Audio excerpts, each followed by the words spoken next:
తెలుగు రాష్ట్రాల్లో సంచలనం సృష్టించినటువంటి నాగవైష్ణవి హత్య కేసులో ముగ్గురు నిందితుల్లో ఇద్దరు నిందితులను హైకోర్టు దోషులుగా ప్రకటిస్తూ ఈ కేసులో ఏ3గా ఉన్నటువంటి పంది వెంకటరావు నిర్దోషిగా ప్రకటించింది ఏపీ హైకోర్టు.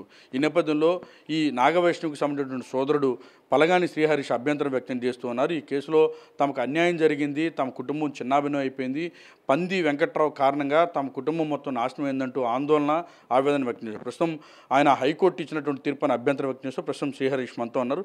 సరే, ఈయన మీకున్నటువంటి ప్రధానమైనటువంటి అభ్యంతరం ఏంటి? ఈ కేసులో ముగ్గురిని నిందితులుగా చేర్చారు, మహిళా సెషన్స్ కోర్టు ముగ్గురిని నిందితులుగా ప్రకటించి ఇప్పుడు ఏపీ హైకోర్టు మాత్రం పంది వెంకట్రావు ఏ3గా ఉన్నటువంటి ఆయన్ని నిర్దోషిగా ప్రకటించింది. మీకున్నటువంటి అభ్యంతరాలు ఏంటి? మీరు ఏ రకంగా ముందుకు వెళ్ళబోతున్నారు? అసలు అన్నిటికీ మెయిన్ కారణం ఆయనేనండి. ఈ రోజున మా ఫ్యామిలీ కానీ, మేము కానీ, మా అమ్మగారు కానీ అందరూ చనిపోవడానికి కారణం అతనే మెయిన్.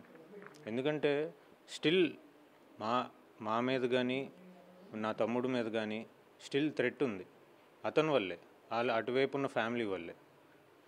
ఎందుకంటే ఇవన్నీ జరిగింది వాళ్ళకి మా నాన్నగారితో ఉన్న మనస్పర్ధల వల్ల. ఎలా అన్నా మా నాన్నగారిని మానసికంగా దెబ్బతీద్దాం అనే దాంతో వాళ్ళు మా నాన్నగారిని ఏం చేయలేక మేము పిల్లలుగా ఉన్న మా మీదకి వచ్చారు.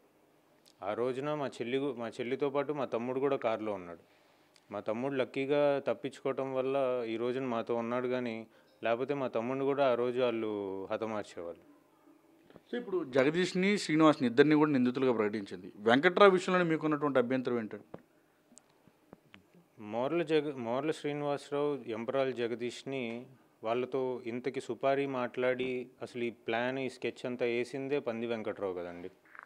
సో అసలు అట్లాంటి ఒక మెయిన్ వ్యక్తిని ఇట్లా ఎక్విట్ చేయటం అనేది నాకు కొంచెం ఆశ్చర్యంగా ఉంది.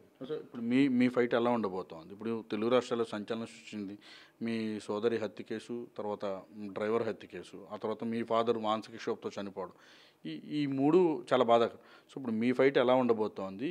హైకోర్టు ఇచ్చినట్టు తీర్పు ఎలా ముందుకెళ్ళబోతోంది? ఏమైనా సిపి గారిని ఏమైనా కలిసారా? ఏం చెప్పారు ఆయన? సిపి గారిని నేను కలిసామండి.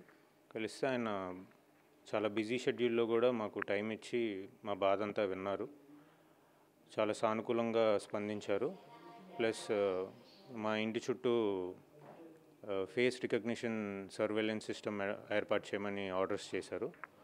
ప్లస్ మాకు సుప్రీంకోర్టు అపీల్కి కూడా స్టేట్ వెళ్తుంది అని మాకు ప్రామిస్ చేశారు.